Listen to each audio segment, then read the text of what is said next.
दोस्तों देखिए, आजकल जो है आप लोग सुन रहे होंगे कि नीट वगैरह का जो एग्ज़ाम जो है उसका जो पेपर है, नीट का जो पेपर है वो लीक हो गया है। तो ये जो प्रॉब्लम क्रिएट हो रही है कि भाई बार बार एग्ज़ाम्स, और सिर्फ नीट की बात नहीं है, बात बहुत सारे पेपर्स की है।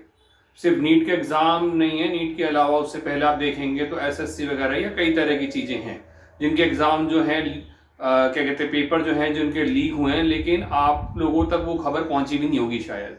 ठीक है।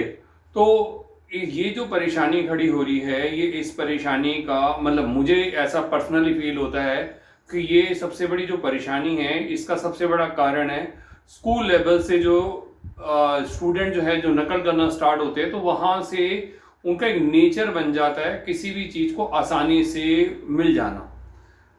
तो वो जो चीज़ होती है ना, वो इंसान को परेशान करती है। जब उसे वो नहीं मिलती तो उसके लिए वो गलत रास्ते भी अपनाता है। तो मेरा मानना ये है कि सबसे पहले तो स्कूल लेवल जो है, स्कूल लेवल्स की जो है उसमें नकल को रोकना बहुत ज़रूरी है।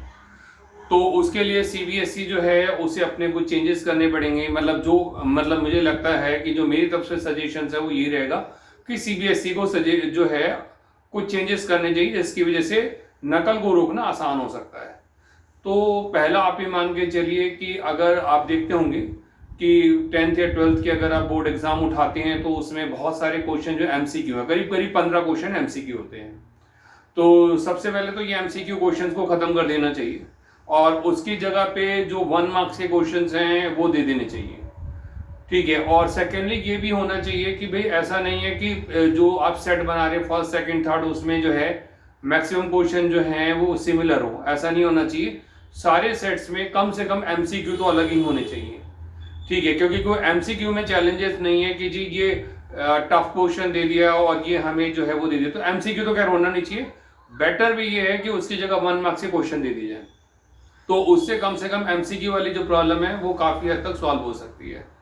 सेकेंडली आप देखते हैं कि बहुत सारी चीजें मतलब कई ऐसी भी बातें हैं जो उठाई नहीं गई हैं और शायद कईयों को पता भी और लेकिन उन्होंने उस चीज को बोला नहीं है। तो आप कई बार चेक करिए कि जब बच्चों की मार्कशीट आती है तो उसमें 2 तरह के मार्क्स जो है ऐड ऑन होते हैं, एक प्रैक्टिकल और थ्योरेटिकल। ठीक है। जो एग्जाम होते हैं, जो इंटरनल मार्क्स होते हैं वो 20 मिलते हैं। इंटरनल मार्क्स मतलब जो स्कूल की तरफ से जो मार्क्स मिलेंगे वो आपके जो है 20 नंबर के जो है 20 नंबर के नंबर हैं जो आपको स्कूल की तरफ से मिलेंगे। अब यहाँ पे एक दिक्कत वाली बात है। अब आप कभी भी उठा के देखिए कि मान लीजिए कि जो है किसी बच्चे के जो है 70 मार्क्स आए हैं। ठीक है। तो उसका आप इंटरनल मार्क्स देखिए, उसके इंटरनल मार्क्स होंगे 18 या 19 और बाकी जो है जो उसने बोर्ड एग्जाम में स्कोर करे होंगे। अब एक वो बच्चा उठा के देखिए जिसके 85% या उससे ज्यादा हैं, उसके इंटरनल मार्क्स उठा के देखिए, इंटरनल मार्क्स उसके 19 या 20 और बाकी मार्क्स। तो सीबीएसई के हिसाब से तो इंटरनल मार्क्स में कोई डिफरेंस ही नहीं हो रहा। यानी जो बच्चा 90% ला रहा है बोर्ड एग्जाम में और जो बच्चा 30% ला रहा है बोर्ड एग्जाम में, सबके इंटरनल मार्क्स में एक जैसे चल रहे हैं। तो ये जो इंटरनल मार्क्स वाला सिस्टम है ये खत्म करना बहुत जरूरी है। इससे बेटर तरीका ये रहेगा कि जैसे पहले बोर्ड एग्जाम होते थे, ठीक है, उसमें वो 40% जो वेटेज होती थी वो स्कूल की होती थी और 60% जो होती थी वो बोर्ड की होती थी। तो वो ज्यादा अच्छा तरीका है कि 40% जो वेटेज वाला है, मतलब फर्स्ट टर्म जो है वो स्कूल जो है अपने आप जो है उसको 40% वाला जो हिस्सा जो मैं कह रहा हूँ कि स्कूल जो है फर्स्ट टर्म के जो एग्जाम है यानी जो मिड टर्म एग्जाम है उसको वो खुद कंडक्ट कर ले और जो फाइनल एग्जाम है वो जो है सीबीएसई जो है वो उसे कंडक्ट कर ले। ठीक है। तो उससे इंटरनल ये पता लग जाएगा कि स्कूल्स में कितने पेपर, जो स्कूल में एग्जाम हो रहा है उसे बच्चा कितना स्कोर कर रहा है और जो बोर्ड का एग्जाम हो रहा है उसे बच्चा जो वो कितना स्कोर कर रहा है। ठीक है। तो इंटरनल मार्क्स जो है वो खत्म करने बहुत जरूरी है, क्योंकि इसमें जो बच्चा 90% ला रहा है उसके भी इंटरनल मार्क्स उतने हैं, जो बच्चा 50% ला रहा है उसके भी इंटरनल मार्क्स उतने ही है। कोई चेंजेस नहीं है। आप उठा के देख लीजिएगा, 1 या 2 नंबर का डिफरेंस होगा, कोई बहुत ज्यादा नहीं होता है। ठीक है। और मतलब तीसरा जो है जो कि मुझे लगता है कि सबसे इंपॉर्टेंट है, ठीक है, उसमें जो है सीबीएसई जो है एक इस चीज को सोच सकती है या इस चीज को अप्लाई करके देख सकती है 2 या 3 पेपर्स के ऊपर या एक पेपर के ऊपर। ठीक है। तो आपने देखा होगा सीबीएसई के एग्जाम जो है वो फरवरी मिड से स्टार्ट हो जाते हैं करीब 15 से 20 तारीख तक और करीब 1 महीना चलते हैं। ठीक है। 10th के तो और 12th के थोड़े से ज्यादा दिन तक चलते हैं। तो इसमें एक चीज़ पॉसिबल है, वो ये कि मान लीजिए मैं 10th की बात कर रहा हूँ कि 10th के जैसे टोटल 5 सब्जेक्ट होते हैं, एक एडिशनल सब्जेक्ट्स होता है, ठीक है। तो जो इस 5 सब्जेक्ट्स में 3 जो मेन सब्जेक्ट्स हैं वो आपके मैथ, साइंस और सोशल, ठीक है। अब मेरे हिसाब से होना ये चाहिए कि आपने देखते होंगे कि जैसे कि एक एग्जाम सेंटर है, उस एग्जाम सेंटर पे 2 या 3 स्कूल जो हैं उनके एग्जाम्स जो है होते हैं, 2 या 3 स्कूल्स के। तो एक तो ये है कि जो क्या कहते हैं रोल नंबर है, ठीक है, सारे स्कूल वाइज होते हैं, स्कूल वाइज रोल नंबर होते हैं उनके, ठीक है, पूरे स्कूल का लॉट जो होता है वो देते हैं। लेकिन ऐसा जो है ना, वो उससे भी जो है चिटिंग की जो पॉसिबिलिटीज है बढ़ जाती है, क्योंकि बच्चे आपस में एक दूसरे को जानते हैं, तो चिटिंग होना मतलब कोई बड़ी बात नहीं है। तो इससे बेटर ये है कि आप जो है जो वहाँ पे 2-3 सेंटर्स के बच्चों के स्कूल्स पढ़ने हैं उन सभी को सफल कर लिया जाए, ठीक है, और अल्फाबेटिकल ऑर्डर के अंदर जो है उनके रोल नंबर्स को तैयार कर दिया जाए, ठीक है, कि एक ही सेंटर पे पढ़ रहे हैं, ठीक है जी, कोई बात नहीं, लेकिन सबके नंबर्स को 3 या 4 स्कूल्स के जो पढ़ रहे हैं उन सारे सबके जो है नंबर्स को मिक्सअप करके और एक अल्फाबेटिकल ऑर्डर बना दिया जाए कि जी ये आपका रोल नंबर्स है, खत्म बात।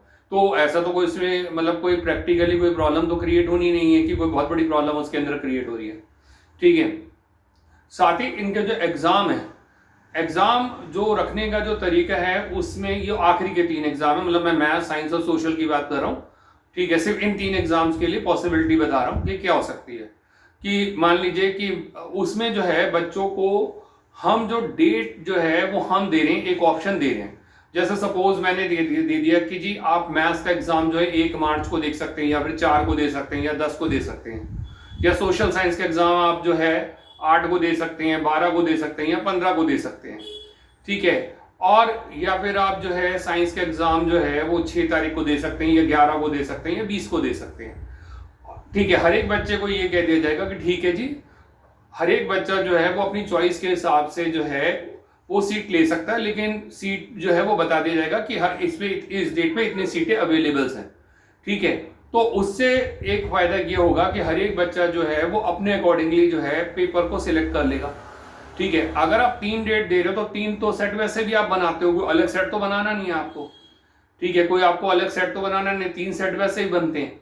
अब इसमें ये जो बात है वो ये होती है, मैं देखता हूँ कि कई केसेस ऐसे, जैसे इस साल हुआ कि एक बच्चा था वो कोर्ट में चला गया, उसका कहना था कि जी फिजिक्स का पेपर जो है उसका सेट जो हार्ड है और दूसरों का जो कंपेरेटिवली जो है वो आसान था।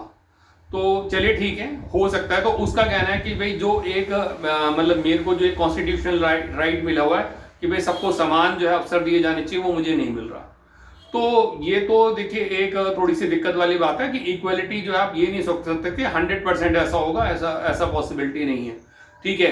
ये तो ये बच्चा तब कह रहा है जब उसके पास यूट्यूब है, जब उसके पास ऑनलाइन क्लासेस है, जब उसके पास ट्यूशन है, जब उसके स्कूल के टीचर्स हैं, ठीक है। अगर हम 20 या 25 साल पहले जाते हैं तो ना यूट्यूब था, ना क्या कहते ट्यूशन क्लासेस होती थी, ना कोई ऑनलाइन क्लासेस होती थी, कुछ भी नहीं था। और एक चीज और कि उनका जो सिलेबस था वो आज के कंपेयर में बहुत हार्ड था।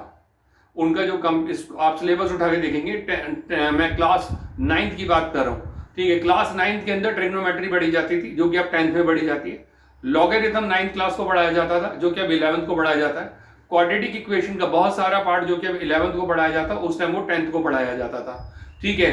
कंप्यूटिंग जो कि क्लास 11th को पढ़ाई जाती है मैथ्स में, ठीक है, वो जो है उस टाइम क्लास 9th और 10th को पढ़ाई जाती थी। Height and distance application of trigonometry कहा जाता है, वो उस टाइम 9th को पढ़ाया जाता था और अब जो वो 10th में पढ़ाया जाता है। तो अब तो सोर्सेज ज्यादा हैं, सोर्सेज ज्यादा होने के बावजूद भी अगर स्टूडेंट रो रहे हैं कि जी पेपर हार्ड है और ये और वो है, तो मतलब वो तो कोई लॉजिक बनता नहीं है कि पेपर हार्ड है। तो इस चीज को भी समझना चाहिए। और अगर चलिए मान लीजिए अगर इस तरह का legal point of view CBSE कहता है कि जिस तरह का legal point of view create हो सकता है, तो ये जो मैटर है इस पे जो है पहले ही जो है पेरेंट्स से और जो स्टूडेंट है उससे सिग्नेचर करा लिया जाए कि भैया जो पेपर्स होगा उसमें 25% जो है 25% जो वो पॉसिबिलिटीज होगी कि उसके अंदर चांसेस हैं कि वो पेपर इजी या फिर टफ हो सकता है, ठीक है। तो कुछ ये तरीके हैं जिनसे हम लोग जो हैं चीटिंग को कंट्रोल कर सकते हैं। अगर आपने चीटिंग को कंट्रोल कर लिया तो ये जो पेपर लीक होने वाली प्रॉब्लम है ये भी जो है बहुत हद तक जो है खत्म हो सकती है, क्योंकि जहां इंसान को आदत हो जाती है चीजें आसानी से मिलने की, जहां उसे पता है कि जी मैं कुछ पढ़ूं या ना पढ़ूं, एमसीक्यू से देख लूं, अनसीन पैसेज हो जाएंगे, ठीक है, 2-4 मुझे इधर से पता लग जाएंगे, चलो जी मेरे तो 33% आ गए, हो गया मैं पास। तो ये जो मेंटेलिटी है ये बड़ी एक परेशानी वाली बात है। और एक चीज और भी है, वो ये कि आज तक इतने सालों से गवर्नमेंट ने एक ही पास परसेंटेज रखी है 33% स्कूल में। तो 33% जो है ये भी एक दिक्कत वाली बात है कि आप 33% को पासिंग मार्क्स मांग रहे हैं। तो कम से कम 40% जो है वो पासिंग मार्क्स होने चाहिए, ठीक है। और एक चीज जो है जो मुझे लगती है वो ये क्लास 12 के लिए, कि क्लास 12 में आप देखते हैं कि बच्चे जो प्रोजेक्ट फाइल बनाने में लगे रहते हैं। अब उनका प्रोजेक्ट होता है, जब प्रोजेक्ट वाले आते हैं, नहीं जब सीबीएसई वाले के आते हैं लोग, तो वो क्या करते हैं, उनसे 2 क्वेश्चन पूछते हैं, फाइल को करके फाड़ के साइड में फेंक देते हैं और दूसरे को बुला लेते हैं, आ जा भाई। मतलब वो जो बच्चे की 1 या 2 महीने की मेहनत है या जो भी उसने बाहर से बनवाया वो सब खत्म। तो ये जो है वैसे भी यूजलेस है, इस तरह की जो चीजें होती है वो यूजलेस होती है। बेहतर ये है कि अगर बच्चे को आप ये कह दो कि जी आपको प्रैक्टिकल फाइल नहीं बनानी, आपको 1 महीने की इंटर्नशिप करनी है, तो मुझे लगता है कि वो उनके लिए ज्यादा यूजफुल रहेगा। ठीक है, ठीक है, बच्चे उसमें भी जुगाड़ करेंगे। कई पेरेंट्स ऐसे होंगे, अरे बेटा तू गर्मी में कहाँ जाएगा, छोड़ हम तेरा सर्टिफिकेट, ठीक है, वो हर एक तरह का बच्चा है, लेकिन जिसे सीखना है, जिसे आगे बढ़ना है, वो मेहनत करेगा, ठीक है। तो ये बहुत जरूरी है। तो प्रैक्टिकल फाइल का जो है 12th क्लास के अंदर वो यूजलेस है। बेटर है कि उनको जो है इंटर्नशिप्स कराई जाए वेकेशंस के अंदर, उसका उन्हें फायदा भी मिलेगा बच्चों को।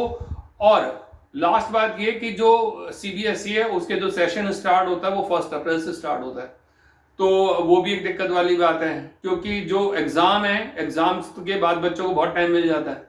तो बेटर वो ये है कि वो 16 मई से, और बच्चों को जब गर्मियां होती है तो वो गर्मियों में तपा रहे होते हैं कि नहीं जी आओ, फिर सर्दियों की छुट्टियां, फिर बरसात की, फिर ये, फिर वो, दुनिया भर के झंझट होते हैं। तो बेहतर यह है कि वो 15 मार्च से स्टार्ट करके या 16 मार्च से स्टार्ट करके 15 मई तक का सेशन रखें। फिर उसके बाद जो है जो बच्चे 10th या 12th के जो एक्स्ट्रा क्लास लेने जाते हैं उन्हें 15 दिन और एक्स्ट्रा दे दिए जाए, और फिर नेक्स्ट जो स्कूल को स्टार्ट किया जाए वो 1 जुलाई से स्टार्ट किया जाए। मतलब ये सजेशंस है, मुझे लगता है कि इन चीजों से इंप्रूवमेंट हो सकती है। हो सकता है कि इससे बहुत अच्छे तरीके जो मेरे को दिमाग में ना आए हो, आप लोगों को आए हो, तो हो आप मुझे बताइए कि भाई ठीक है आप लोग ये सोचते हैं, तो उन चीजों को भी शेयर करेंगे लोगों के बीच में कि ठीक है जी ऐसा होना चाहिए। लेकिन ये सच्चाई है कि अगर आप चाहते हैं कि जो पेपर लीक होते हैं, बच्चे परेशान होते हैं, अगर इनको रोकना है तो आपको इनको जो है स्कूल लेवल से ही खत्म करना पड़ेगा।